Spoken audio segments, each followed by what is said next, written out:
No nii, tere jõudu kõigile, täna on 1. aprill 2025 aasta. Täna on siis see päev, kus saab teha enda ja teiste kulul nalja. Üldiselt eestlane ei ole selline, kes enda kulul väga palju nalja tahab teha, aga on erandeid. Ma räägin täna valimistest, ma räägin täna valikutest, üldiselt selliseid tähelepanekuid. Jällegi olen rääkinud erinevate inimestega erinevatel teemadel ja tegelikult on teiega ka päris tore oleks seda kõike jagada. Kõige enam räägin võib-olla enda kogemustest seoses valimistega.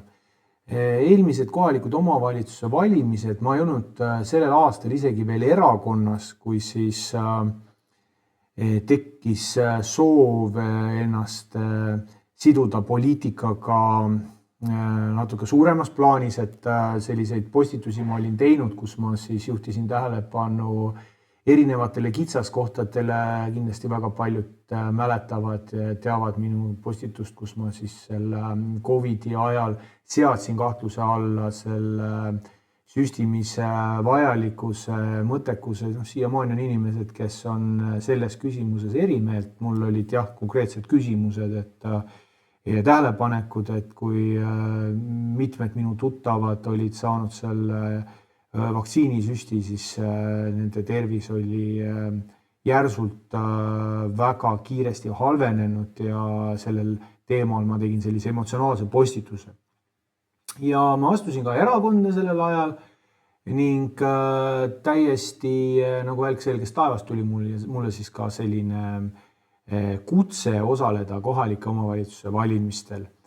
Ja eks nad siis arvasid, et ma ilmselt saan mingisugune 50-60 häält ja see on erakonnale natukenegi abiks, aga juhtus nii, et ligi 400 häält tuli kohe esimestelt valimistelt ja ma komeedina tõusin siis Tartu volikogu taevasse ning hakkasin siis seda volikogu liikme staatust natukene enda jaoks lahti mõtestama, mis see üldse on, kuidas seal need asjad siis nagu käivad. Ma pean tunnistama, et tegelikult selliseid minusuguseid täiesti selliseid tundmatuid tegijaid nendele mängumaadele üldjuhul ei satu. Või kui satub, siis see on selline puhas juhus. Ja niimoodi, et sa oled poliitikamaastikul täiesti võõras ja sa lihtsalt nagu kas ainult poliitika, vaid ka kõikidel teistel teemadel, et sa oled ikkagi nagu selline suuremale publikule nagu võõram ja hoolimata sellest saad sa ikkagi väga korraliku häälesaagi. Sellist rahvast on vähemalt volikogus võrdlemisi vähe.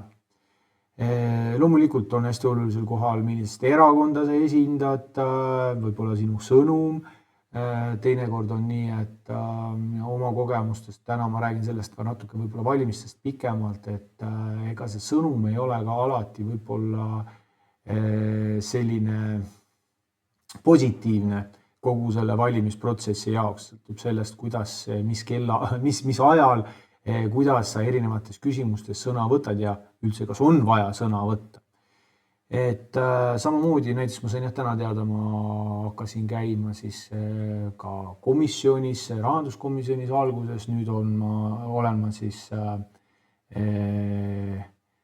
kuidas ta siis on, nüüd ma olen siis keskkonnakomisjonis ja igal komisjonil on oma sellised nüansid, tänagi tuleb, vaid homsel komisjonil tuleb siis ettekandeid tegema 2 Tartu abilii linnapead tulevad, räägivad erinevatel teemadel ja nendes komisjonides ka inimesi, kes on väga tugevalt tunnevad ja teavad oma seda valdkonda ja on ka inimesi, kes on üsna kaugel sellest kõigest. Aga muretsemiseks ei ole põhjust. Kui me nüüd lähtume sellest, kes on meie uus põllumajandusminister, ma vaatasin just Varro Vooglaid oli päris sügavalt seda teemat siis avanud ja et kes on siis noor terras ja mis teda seob põllumajandusega ja ikka väga palju ei seo. Et teine samasugune ämber oli rahanduskomisjon, üks vendadest purjeka vendadest Tõnistestest, kellest siis jällegi, seda oli kurb vaadata, et see, kui sul on mingisugune väike ettevõte, kus sa tood mingisuguseid, ma ei tea, veine või midagi Eestisse, see natukene seda tulejõudu ja pehmelt öeldes natukene väheks rahandusministri kohale. Aga tegelikult ei maksa imestada, see poliitika ongi teinekord kõrvalvaatajale jääb arusaamatuks. Mis puudutab tegelikult üldse valimisi, siis ma julgen spekuleerida, et teades ja tundes juba sellist Eesti publikut, ma võin julgelt spekuleerida, et kui näiteks järgmistel Riigikogu valimistel kandideeriksid Taukar, kandideeriks, ma ei tea, Peeter Oja, kandideeriks Eesti tugevamad YouTuberid, TikTokerid, samamoodi võiks ju areenile tulla ka see meie eurolaulik praegune siis Tommy Cash näiteks.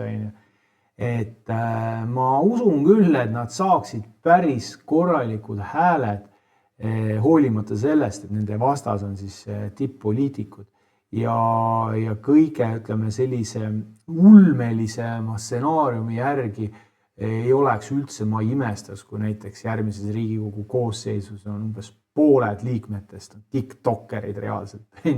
Sellepärast, et nende see populaarsus ei jõua küll telekanalitesse, aga arvestades, kui palju rahvast istub TikTokis ja erinevates siis internetiportaalides, kõikidel neil on omad sellised kogukonnad taga, omad jälgijaskond, omad toetajad, kas või minul endalgi on ju tegelikult, vaatasin siin, hakkab nüüd kohe-kohe või ongi juba 6300 jälgijat, et selliste numbritega annab juba tegelikult liigutada ja oma sõnumeid edasi öelda.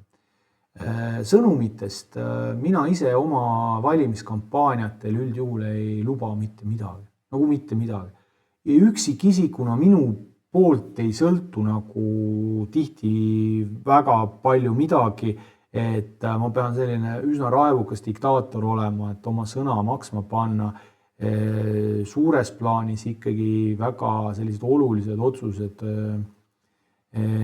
tulevad kuskilt tagaruumidest, on see siis Eestis või on see suures plaanis ka igal pool mujal, et ma võin ju siin öelda, et vot ma tahan, et ma ei tea, igas külas ja vallas ja talus oleks oma jõusaal või see on lihtsalt näide, siis kui rahvas sellega kaasa ei lähe, kui teised poliitikud vaatavad, et see on utoopia, siis aga ütleme nii, et kindlasti mingisugusele seltskonnale see nagu enne valimisi on see selline korralik esinemine ja korralik tähelepanu. Et kindlasti ma olen alati öelnud valimiste ajal, nii kohalike omavalitsustega Riigikogu valimiste ajal, et ma jään selleks, kes ma olen. Ajan vaikselt oma asju, tänagi Tartust Tähtvere tänavas kõnnisin, vaatasin, töömehed ladusid seal müüri, meenutasin lapsepõlve. Täna olen suhelnud päris mitmete inimestega, üks mingi tädikene oli ühes Tartu kaupluses, ta ei saanud ülevalt mingid riideid kätte, siis ma võtsin talle mingi kampsunilaadse asja, siis ta ütles, et talle mehele ostab seda, siis ma ajasime paar sõna juttu. Et minu jaoks on nagu selline suhtlemine nagu palju olulisem. Ma käin ringi, ma avastan. Siin käisime, mis päeval me siin käisime perega jällegi Põlvamaal, sõitsime ringi, avastada kogu aeg. Me lootsime muidugi näha, et äkki on kevadsel ajal mingid karud või põdrad või mingid ilveseid äkki näeme, aga viimane sõit metsadesse jäi selliseks tagasihoidlikuks. Loomulikult ma ei tea, kuidas selles piirkonnas on näiteks jahindusega lood. Alati on variant, et mingisugune salakütt on sinna ennast sisse seadnud, et varasematel aastatel me oleme seal alati kedagi näinud ja see on ju loomulikult emotsioon, et nii lastele kui endal on tegelikult võimas või emotsioon, kui suur põder sul auto lähedalt ringi liigub või veel parem, kui sa näiteks karusid näed reaalselt. et see on elu on avastamist väärt ja iga selline kokkupuute on ju äge positiivne emotsioon. Mis veel valimistest rääkides, ma siin täna ma siia poole tulin stuudiosse, siis mõtlesin nagu üldse suures plaanis, et milliseks ehitada enda valimisplatvormi. Loomulikult hästi olulisel kohal on see, kuidas erakond oma seda valimise programmi üles ehitab. Ma võin öelda enda tähelepanekutest, et ma ei ole veel läbi hammustanud Reformierakonna fenomeni. Nende kampaaniad on sellised, võib-olla mõne teise erakonna puhul, vähemalt minu silmis on jäänud selliseks tagasihoidlikuks. Aga ilmselt on seal mingisugused muud nüansid, mida ei ole mõeldudki, et see niimoodi üks-ühele silma hakkab.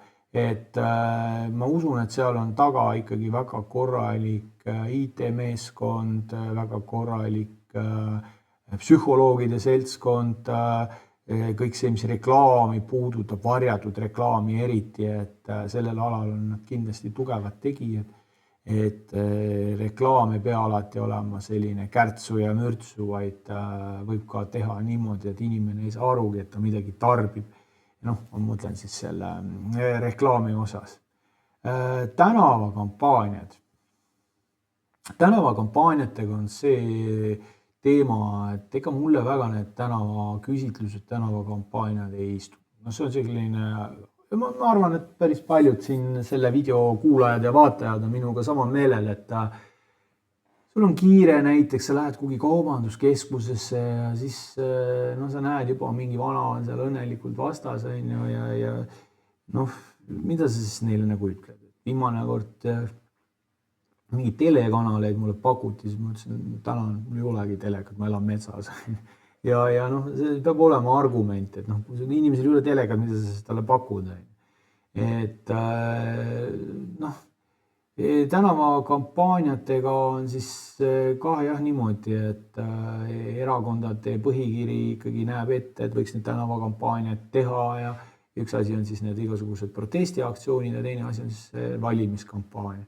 Et minu kogemuste põhjal ma võin nagu öelda, et vähemalt Tartus on küll üks selline korralik punt inimesi, kes käivad nagu iga päev mitu korda kõikide telkide juures ja koguvad pastakaid, koguvad seda nänni, mis seal nagu jagatakse.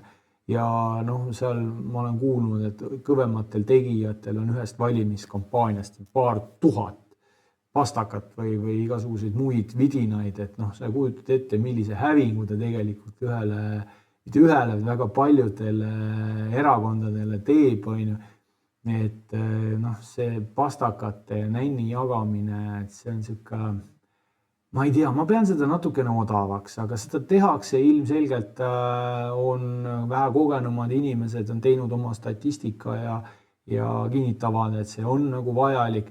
Ja mis mind nagu eriti häirib see, et tulevad sinna inimesed, kellel on siis antud võimalus kohtuda nende kandidaatidega. Ja tihtilugu need, kes tulevad, need tulevad väga selliste spetsiifiliste küsimustega, mis puudutab Tartu linna näiteks. Ta tuleb oma murega kohale, ta nagu ei saa aru, et kandidaat ei ole tihtilugu on opositsioonis või teda ei olegi veel kuidagi moodi linnaga seotud. Et see selline emotsioon, kus inimene siis ta nagu 2 tundi alguses ta räägib sellest, et tal on koduõues on mingi auk. Seal ongi see küsimus, et kui sul on koduõues, siis see on eraomand. Linn ei saagi seda auku tulla sinna lappima. Et päris paljud on nagu ei ole enda jaoks selgeks teinud, mis asi on riigi mingisugune maa või tee või linnamaa tee või eramaa või eratee. Et see on nagu esimene asi, mida ma soovitan alati, kui teil on mingisugune mure, siis tehke endale kõige ennem kindlaks, millise probleemiga te välja tulete, kas see on teie eraomand või see on ikkagi, millest me räägime, linnaga seotud probleem. Aga väga palju on jah sellised, kes tulevad ise küsima, ise vastama. Et mul on juba linna peal tean mõned sellised minu jaoks küllaltki ebameeldivad tegelased, kes siis tulevad särama, et nende kandidaatidega sinna siis jaurama, seletama midagi, et oot, näe, ma olen õppinud nii palju aastaid ajakirjandust, mina tean paremini, et see paremini teadmine, vaata, kui sa oled nagu intelligentne, haritud inimene, siis ei ole nagu sellisel kujul küll vaja tulla esinema, et mulle meenub, kui ma olin 2004, olin siis sotsiaalteaduskonnas, õppisin psühholoogiat, siis esimesel kursusel oli sissejuhatus majandusteaduses. Ja seal oli siis õppejõud, siis rääkis majandusteadusest, erinevatest harudest ja teda katkestati meie kursusekaaslaste poolt, kes siis olid juba vanemad, kogenud seal 50+ inimesed, ütlesid, et teate, et teil on teoorias on kõik väga ilus, aga praktikas on asjad, mis puudutavad ettevõtlust ja äri, on täiesti teistmoodi tasanditel ja siis põhimõtteliselt nad lõid selle õppejõu risti seal, mis ei olnud minu silmis tegelikult selline ilus tegu, et sellist vestlust oleks saanud teha ka 4 silma all, mitte kursuse ees. Aga see on nagu üks selline näide, et samamoodi, et kui sa tuled mingisuguste oma sõpradega ja hakkad siis nende kandidaatide ees esinema. Et sa pead nagu arvestama ka sellega, et kui sa ise oled võib-olla natukene sellise matsliku maneeriga, siis üldjuhul inimesed, kes mingisuguses suunas liiguvad, mingisugust eesmärki täidavad, antud juhul siis valimiskampaaniaks on siis tänavale tulnud, siis see sinu vastane ei saa vastata sulle sellise retoorikaga nagu sina, et ikkagi võiks olla selline elementaarne viisakus ja sellised üüberspetsiifilised kõned või küsimused, et pigem rääkige parem sellises lihtsas keeles, et olen minagi kokku puutunud erinevate valdkondadega, erinevate teemadega, kus kui ma nendel teemadel räägin, siis ainult see konkreetne seltskond saavad aru, millest nagu üldse jutt käib. Ja mulle tule nagu mõttessegi, et ma lähen nende teadmistega esinema nende inimeste ette, kes sellest teemast on kauge kaarega mööda läinud, ei tea sellest absoluutselt mitte midagi. Ja veel sellise alatooniga, et te olete rumalad kõik, võt, kus mina olen tark. Et see on asi, mis mind nagu häirib. Võimalik, et teil endil on tutvusringkonnas inimesi, kes valimiskampaania ajal käivad siis seal ühe telgi juures teise juurde ja sellist üleolekut näitamas. Et alati ma tahaks nende käest küsida, et milles see probleem on. Ma olen ka küsinud mõne käest, aga sealt midagi tarka sealt ei tule. Et ta ei tunnista seda, et ta saab sellest mingi rahulduse, kui ta niimoodi käitub. Ja samas ta nagu ise ka ei tule välja, et kui sa nii kõva tegija oled, kõike tead, siis tule kandideeri palun. Et selle kandideerimisega ongi see, et kuhu ma enne tahtsin jõuda, et nüüd ma olen selle aja jooksul, mis ma olen olnud Tartu linna volikogus ja komisjonides, on mul juba see pilt lõpuks nagu suures plaanis välja kujunenud. Nüüd ma juba tean täpselt kuidas see süsteem on üles ehitatud, miks need asjad on nii, nagu nad on tihtilugu rahanduskomisjonis. Mul olid mõned küsimused, aga ma lasin nagu asjal settida ja siis selgus, et seal samas rahanduskomisjonis 1, 2, 3 komisjoni liiges, aga sellest me rääkisime juba 1994. aasta komisjonis, sellest me rääkisime 2003. aasta komisjonis. Et sa saad aru, et need inimesed on seal aastakümneid olnud, nad teavad väga täpselt, et kui mina tulen mingisuguse küsimusega välja, ma kulutan ilmselt teiste aega. Mulle lihtsalt siis räägitakse neid asju selle samal teemal, mida on viimased 30 aastat nagu räägitud.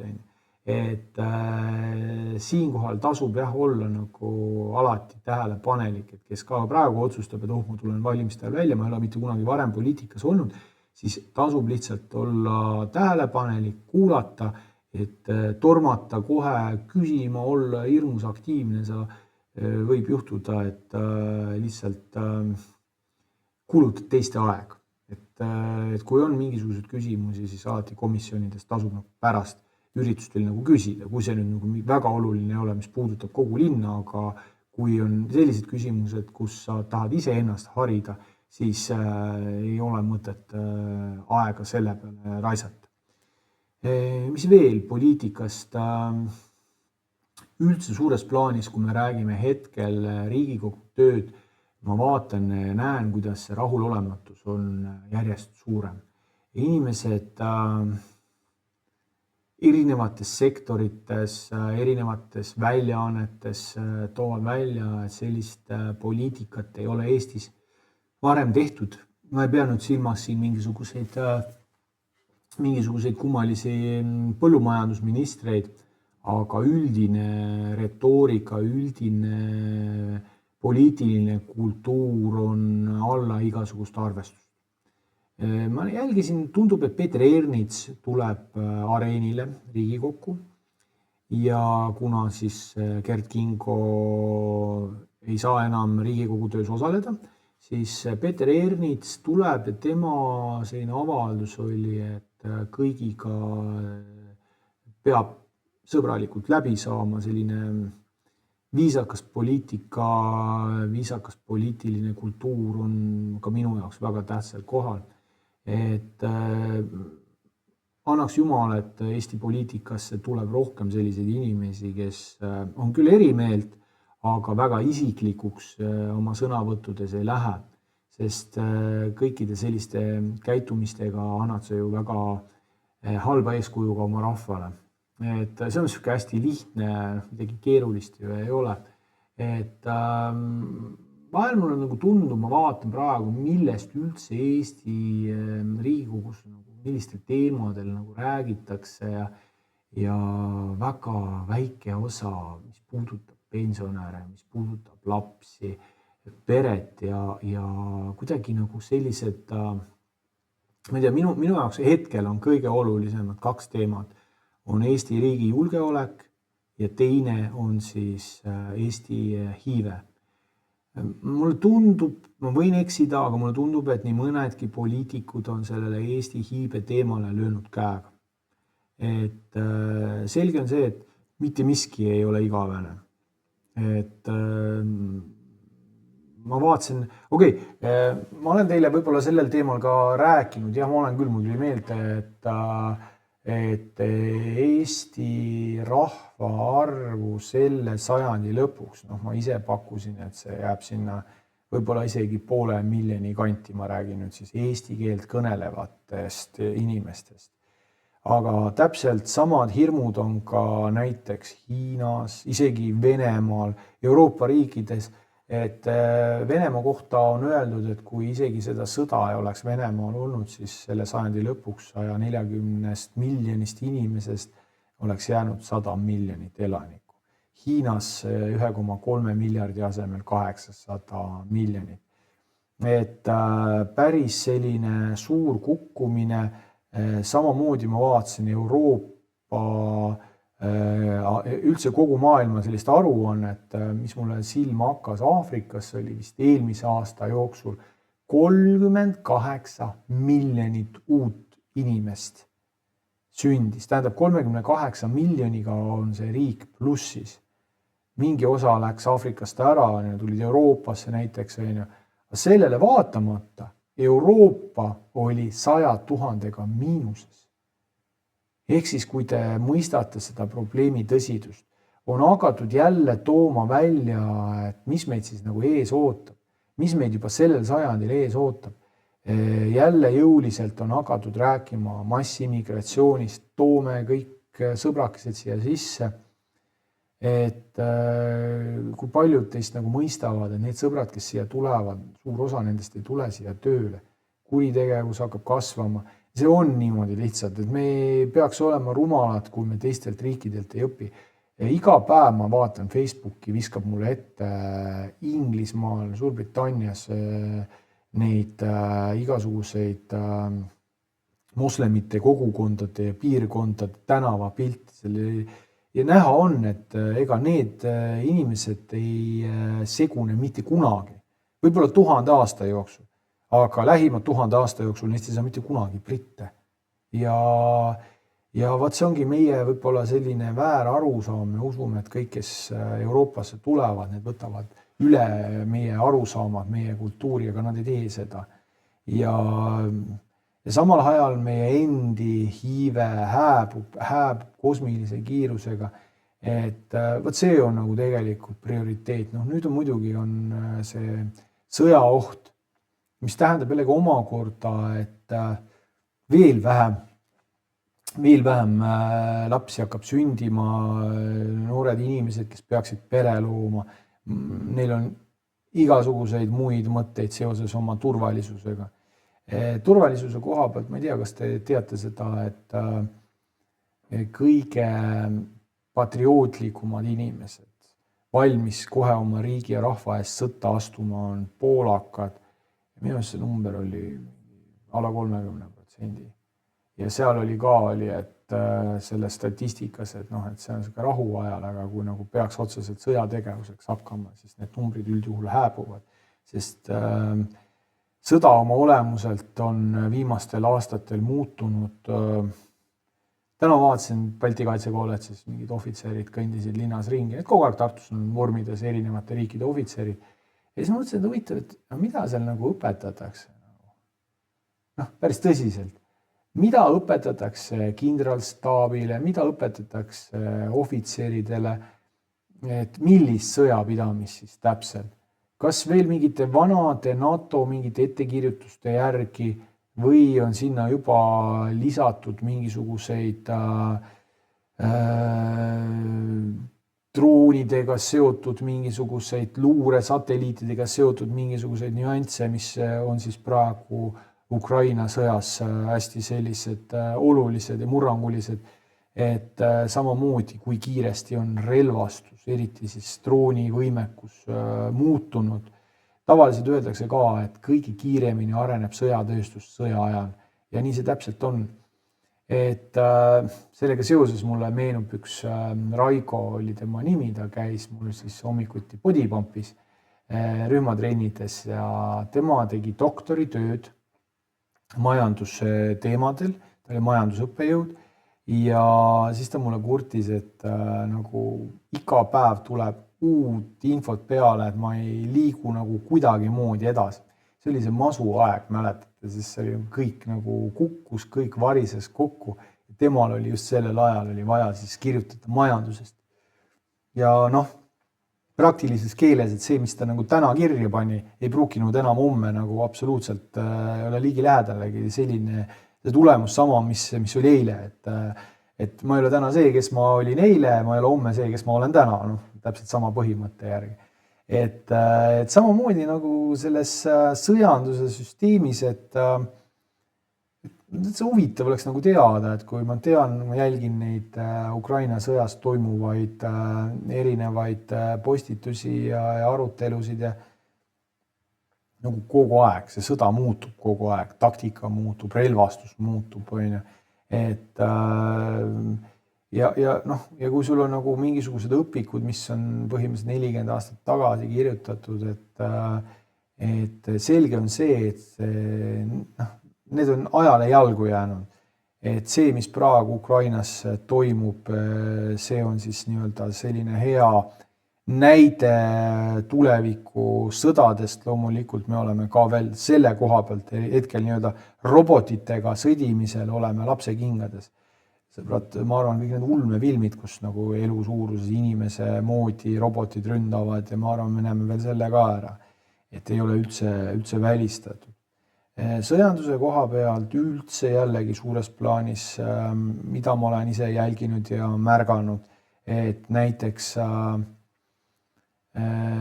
väga paljudes riikides on ju tegelikult selline reaalne sõjaolukord. Et siin Türgi siin juba midagi sätib, Iisraelis Gazas puhkesid jälle siis lahingutegevused samamoodi on siin nagu kogu aeg virvendab mingisugune selline Hiina teema. Väga palju kohtasid on selliseid, isegi USA on praegu ütleme nii, et Mehhiko suhtes üsna vaenulikult häälestatud, et neid tulekolleid on hetkel väga palju, neid on liiga palju ja näidake mulle palun mõnda relvakaupmeest, kes ei ole huvitatud, et kuskil maailma otsas sõda ei käiks. Just isegi Aafrikas mingis riigis oli siin hiljuti oli mingisugune andmine käis, et ma vaatasin, see oli suht värske video, aga ma nii detailselt ei ole nagu uurinud, et mis riigis ja mis asjaoludel, et osades riikides ei ole põhjust nagu vaja nagu üldse otsida, et mulle tundub, et on mingisugune vana vimm kuskilt, mis on aastasadasid võib-olla kogunenud ja siis aeg-ajalt annab jällegi endast tunda. Üks asi, mis mulle tuli meelde seoses sõjaga. Vaata, kui ma enne ütlesin, et mulle tundub, et poliitikas, Euroopa poliitikas ja Eesti poliitikas vahepeal nagu küllaltki sellistel mitte väga olulistel teemadel kulutatakse oma aega ja energiat. Nüüd veel korra Euroopas ja Eestis kõige olulisemaks probleemiks ma pean hetkel hiivet ja turvalisust, julgeolekut ja ka võib-olla pensionäride käekäiku, kuivõrd neid pensionäre on siin päris palju, neid tuleb järjest juurde, noori jääb järjest vähemaks ja kõik, mis on seotud pensioniga, siis ma arvan, et siin 10-20 aasta pärast läheb päris keeruliseks. Aga nüüd nendest vähem tähtsatel ja tähtsamatel teemadel mulle meenub, kui algas nüüd see suurem täiemahuline Ukraina sõda. See oli kas äkki 22. veebruaril 2022 oli Ukraina ülemraada vist on siis nagu meie Riigikogu. Oli siis istung ja üks Ukraina saadikutest tegi koha peal video ja ütles, et sõbrad, meil on Vene väed on siin samas piiri lähedal, et ei ole välistatud, et nad tungivad meie riiki. Ja tänase päeva teema oli mingi mesilastarude mingisugune euroseadused umbes kui lai peab olema see mesilastarude lennuava või mingi selline. Ütles, et nagu, kui vähe oluline on see hetkel, kui on nagu riigi julgeolek ja turvalisus on nagu hetkel nagu väga sellises ohtlikus seisus. Ja siis, kui see sõda algas seal paar päeva hiljem, siis ma selle venna sõnade peale nagu mõtlesin pikalt. Ja samamoodi nagu Eestiski on nagu vahepeal vaatad nagu, ma ei tea, mida te olete enda jaoks, kuidas te olete enda jaoks kaardistanud nüüd selle hääletusõiguse Vene kodanike suhtes ja hallipassi omanike suhtes. Ma nõustun Varro Vooglaiuga, kes ta kirjutas päris sellise sügava artikli, tõi välja, miks ta selles hääletuses ei osalenud. Ja ma nõustun, et nagu sellel ajahetkel oli see teema nüüd praegu nii oluline. Parandage sõbrad mind, kui ma eksin, aga mingit saadet vaatasin ja Ivannika Viino saade, kus ta tõi välja, et näiteks Leedu on andnud kõikidele oma kodakondsuse. Parandage sõbrad, kui ma eksin selles, see ei ole nagu, see oli lihtsalt Ivannika Viino väljaütlemine ühes saates, ma loodan, et ta teadis, millest ta rääkis, isegi kui see on mingi fantaasia valdkonnas, siis miks Leedu andis kõigile, ka nendele, kes leedu keelt ei osanud, andis Leedu kodakondsuse. Asja mõte on see, et kui riigis on kriis, siis Leedu ütleb, et need on minu inimesed. Meie kaitseme neid. Ja vaata, nüüd see, mis nagu Eestis on meil inimesi, kes on siiani Vene passiga, on halli passiga. Kas te teadsite seda, et hallipassi omanikud saavad nii Schengenis kui ka Venemaal viisavabalt käia ja liikuda? Et ma sain selle suhteliselt hiljuti teada, aga see on niisugune üsna oluline argument ja väga paljud minu vene keelt kõnelevad tuttavad ongi ka sellele apelleerinud, et neil on see hall pass, neile sobib selles suhtes nagu ideaalselt. Eestis ja Lätis on nii hallid passid, aga Leedu tegi teistmoodi. Ja ma pean tunnistama, et tegelikult selle Leedu käigul on isegi täitsa selline ilus mõte, mis toimiks isegi. Et vähemalt selles küsimuses, mis puudutab passi, ei ole siis selle riigi inimeste vahel mingisuguseid erimeelsuseid. Küll aga meil siin jah, on nagu tunda, et pigem otsitakse, urgitsetakse, ma saan aru, emotsioonid on kõigil laes, aga samamoodi tegelikult on nii, et nagu Varro ütles, et kas või selle hääletamise osaski oli inimesi, kes Varro hinnangul oleksid teistmoodi valinud, teistmoodi hääletanud, aga häbitundest ja oma siis nii-öelda erakonda mitte siis soovi oma erakonda mitte mustas valguses näidata, siis nad kõik hääletasid nagu ühtemoodi. Et elame-näeme ka antud juhul, ma ise ka arvan, et see sellisel ajaperioodil selline käik teha, et see võib-olla ei olnud kõige mõistlikum. Aga elame-näeme, ma loodan südamest, et elu läheb edasi, mingisuguseid probleeme sellega ei teki. Üks hästi oluline asi, mäletate, ma rääkisin teile nendest immigrantidest ja ma olen näinud järjest rohkem Inglismaal tehtud videosid just nendest erinevatest tänavatest, linnaosadest, kus on nagu tõesti ainult islamistid on siis tänavatel oma selle ideoloogiaga, kultuuriga, oma sellise retoorika, bravuuriga, et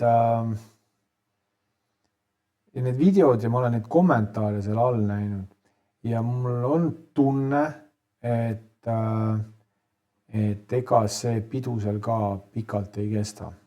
Et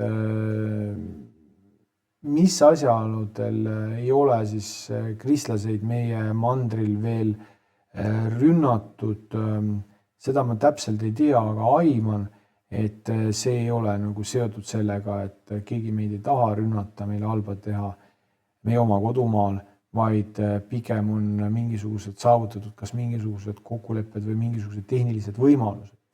Aga ma tajun ja tunnen, et lähiajal need samad teemad võetakse veel üles ja siin võib toimuda väga selliseid kardinaalseid käike erinevates riikides, erinevate poliitikute poolt.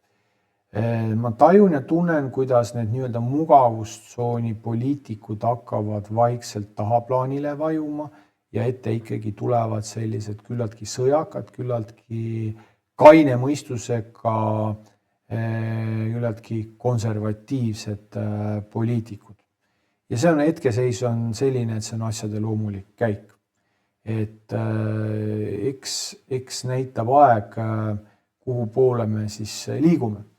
Ja küll sõbrad, see poliitika teemal võikski nagu jääda pikalt rääkima, et vaata teinekord räägid inimesega, tal on mingi küsimused, siis sa nagu vastad ja siis hakkab meil see arutelu edasi liikuma. Et ma usun, et te saite mingisuguse pildi ette natukene võib-olla sellist poliitikaga seotud teemad, mille peale te ei ole ise võib-olla selles elus väga mõelnud, teil ei ole piisavalt palju kogemusi ja isegi kes on olnud kunagi, siis ega sa selles keskkonnas iga päev, kui sa ei ole, siis ikkagi mõned asjad jäävad sinust kaugeks. elame äreval ajal. Vaadake palun sõbrad üle oma väärtushinnangud, mis on teie jaoks olulisem. Pühendage oma aeg, oma energia, oma ressursid nendele väärtustele, mis tagavad teile ja teie lähedastele turvalisuse. Kuulake, mida on öelda teie lähedastel. Rääkige nendega, suhelge oma lastega, oma naisega, oma ema vanematega. Et üks päev korraga ja mis siis ikka, tõmbame siinkohal otsad kokku järgmistel kordadel juba teised teemad. Siin on üks variant, et äkki mul on võimalus käia maikuus ka Brüsselis, siis sellega seoses ma olen ka mõelnud, et kuidas ma seda kõike kajastan, et tahaks teha sellise video ülekande sellest Brüsselist just sellisel kujul, nagu mina seda näen. Ma olen Brüsselis tegelikult käinud, isegi sealt läbi sõitnud, aga kui on võimalus külastada Europarlamendi hoonet, siis see on ilmselgelt on selline elamus. Kuigi ma ütlen ausalt, ma selle Europarlamendi suhtes olen küllaltki skeptiline, et ma ei näe selles parlamendis hetkel piisavalt suurt sädet, leegist rääkimata, et väga paljud on kuidagi samuti mugavustsoonis ja siis need üksikud võitlejad, kes seal siis oma ettekandeid teevad, et nendel on siis võimalus silma hakata ja särada paremini. Siin üks hea näide on muidugi meie enda Jaak Madisson, kes on poliitik suure tähega ja ma usun küll, et sellest mehest me kuuleme selles elus veel päris palju ja me näeme tema tegemistes palju enda jaoks selliseid positiivseid nüansse. Aga sõbrad, hakkame vaikselt otsa kokku tõmbama, mis meil siin on seesama tuumanupupomm ja siis on siin veel recordingu punase nupu peal siis alla vajutama, siis saab see video läbi. Ma usun, et teil ei olnud igav. Kui teil on mingisuguseid küsimusi, võite mulle alati kirjutada. Kui te mind ei ole siiani jälginud, võite Facebookis üles otsida, jälgige, vaadake, Facebookis on erinevaid minu neid kontosid, et vaadake, see põhikonto on ikkagi, mul on seal kinnisvaramaakleri, kunstniku, vist sportlase ja vist ka sõjaväelase mingid kontod, et leia see õige, kus ma seal kõige aktiivsem olen ja siis saad koos minuga seda maailma näha sellisena, nagu mina seda näen ja ma ka jagan seda kõike. Et olge sõbrad siis kõik tublid ja nautige seda päikest. Palju me seda päikest ikka kogu aeg, talvel ei olnud seda päikest peaaegu üldse. Nii et tundke elust rõõmu, hoidke ennast enda lähedasi ja järgmise kohtumiseni.